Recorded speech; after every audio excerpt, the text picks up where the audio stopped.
सध्या गणेश उत्सव जो आहे तो जवळ येताना आपल्याला पाहायला मिळतात. वेगवेगळ्या गणेश मूर्तींचं आगमन सोहळा जो आहे तो सुरू आहे. मात्र जो वाद आहे पीओपी गणपतींच्या संदर्भात तो जैसे ते आहे, निकाल जो आहे तो कोर्टानं राखून ठेवलेला आहे.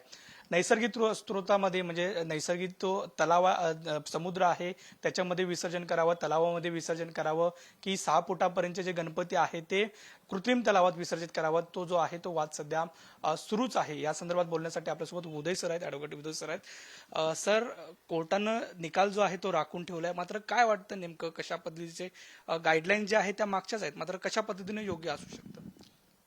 मी या प्रकरणामध्ये जी काही उत्सव समिती आहे त्यांच्या वतीनं आणि मूर्तिकारांच्या वतीनं अशा दोनही बाबीतून त्या प्रकरणामध्ये हजर झालेलो होतो.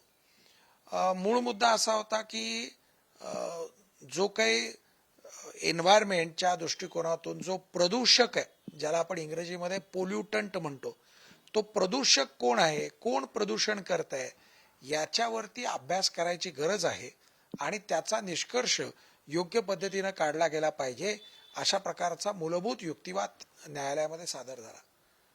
अनेक दाखले देण्यात आले की plaster of Paris by itself, म्हणजे प्लास्टर ऑफ पॅरिस हे जर तुम्ही स्वतंत्ररित्या घेतलं तर ते टॉक्सिक, म्हणजे हे काही कुठलं असं विषारी नाहीये, ते पाण्यात विरघळत नाही, हे सगळे त्याचे गुणधर्म आपण उच्च न्यायालयाच्या समोर आणले. मग जर प्लास्टर ऑफ पॅरिस विरघळणार नाहीये, पाण्याच्या तळाशी जाणार नाहीये, ते जर का टॉक्सिक नाहीये, विषारी नाहीये, तर मग कशामुळं प्रदूषण होत आहे या विषयावरती अभ्यास करायला पाहिजे, अशा प्रकारचा मूलभूत प्रश्न या याचिकेमध्ये उत्तर देताना मांडलेला होता.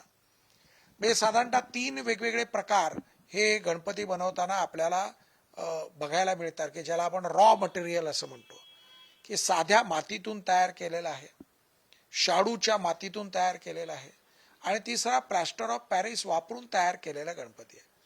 या तिन्ही मूर्ती प्रयोग करून मग त्यातली कुठल्या प्रकारच्या मूर्तीमुळे प्रदूषण वाढतंय, कमी होतंय, याचा अभ्यास करायला पाहिजे आणि तो सरकार मान्य यंत्रणेकडून झाला पाहिजे, हा आग्रह त्याच्यामध्ये याचिका मध्ये या प्रतिवादींच्या वतीनं मांडण्यात आला.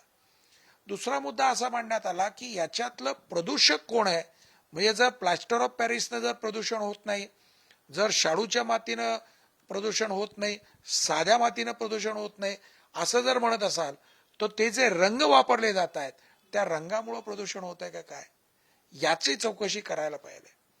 आणि मग याच्याकरता विविध न्यायालयांनी आणि जे काय नॅशनल ग्रीन ट्रिब्युनल आहेत त्यांचे जे वेगवेगळे आदेश आलेले आहेत त्याची सगळी आम्ही कारण मीमांसा न्यायालयासमोर मांडली आणि असा प्रयत्न केला की या विषयाबाबत पहिल्यांदा थोडासा जास्त सखोल अभ्यास होणं आवश्यक आहे.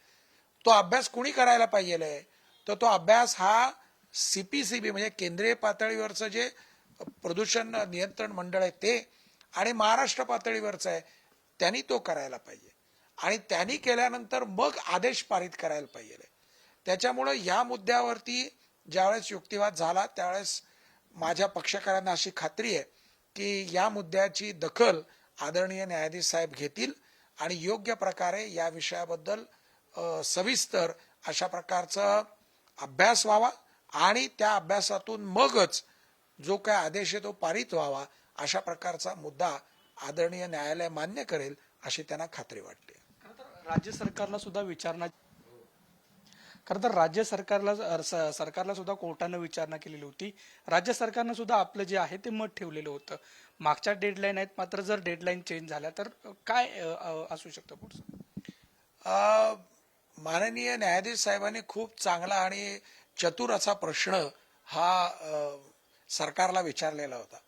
एका बाजूला खरं तर राज्य सरकारला सुद्धा कोर्टानं विचारणा केलेली होती. राज्य सरकारनं सुद्धा आपलं जे आहे ते मत ठेवलेलं होतं. मागच्या डेडलाईन आहेत, मात्र जर डेडलाईन चेंज झाल्या तर काय असू शकतं पुढचं? माननीय न्यायाधीश साहेबांनी खूप चांगला आणि चतुर असा प्रश्न हा सरकारला विचारलेला होता.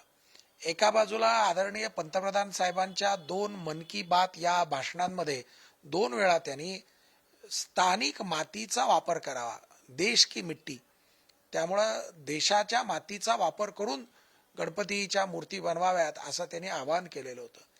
त्यामुळे राज्य सरकारची भूमिका काय आहे अशा प्रकारचा त्यांनी चौकटीमध्ये न मावणारा आणि अडचणीत आणणारा प्रश्न आदरणीय न्यायाधीश साहेबांनी विचारलेला होता.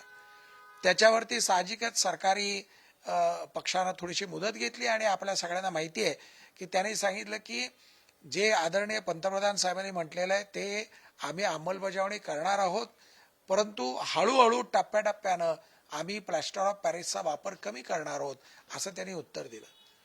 मग प्रश्न असा निर्माण होतो की या वर्षीच्या गणेशोत्सवाचं काय, मग या वर्षीचा गणेशोत्सव कशा प्रकारे करायला पाहिजे या संदर्भामध्ये महाराष्ट्राचे जे महाअधिवक्ता म्हणजे ॲडव्होकेट जनरल साहेब आहेत त्यांनी सांगितलं की या वर्षी जी पूर्वीची जी मार्गदर्शक सूचना आदरणीय उच्च न्यायालयाने केलेली होती तशाच प्रकारचं चालू ठेवावं.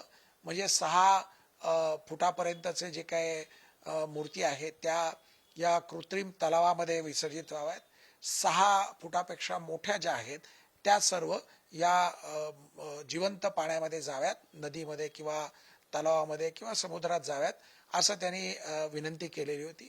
आता आदरणीय उच्च न्यायालय त्याचा वरती आता आपला आदेश देईल, परंतु या सगळ्या प्रक्रियेमध्ये सगळ्यात महत्वाचा मुद्दा शिल्लक राहतो तो असा की आत्ताच्या घडीला आज आपण ज्यावेळेस माझ्या ही मुलाखत घेत आहे त्यावेळेस अनेक मंडळांनी आपापल्या मूर्त्या आपल्या आपल्या ठिकाणी मंडळाच्या जागेमध्ये नेलेल्या आहेत. मूर्त्या बनवणं चालू झालेलं आहे. जे छोटे गणपती आहेत 6 फुटापेक्षा कमी त्यांची निर्मिती झालेली आहे. त्याच्यामुळं हळूहळू आता अशा परिस्थितीमध्ये आपण जायला लागलेलो आहे की आता जर आदरणीय उच्च न्यायालयानं सांगितलं की याच्यात काही बदल करा तर ते कितपत करणं शक्य होऊ शकेल, ज्याला प्रॅक्टिकॅबिलिटी असं आपण म्हणतो की हे प्रत्यक्षात अंमलबजावणी होणं शक्य आहे का या उंचीच्या बाबतीतला हा त्याच्यामधला मुद्दा आहे.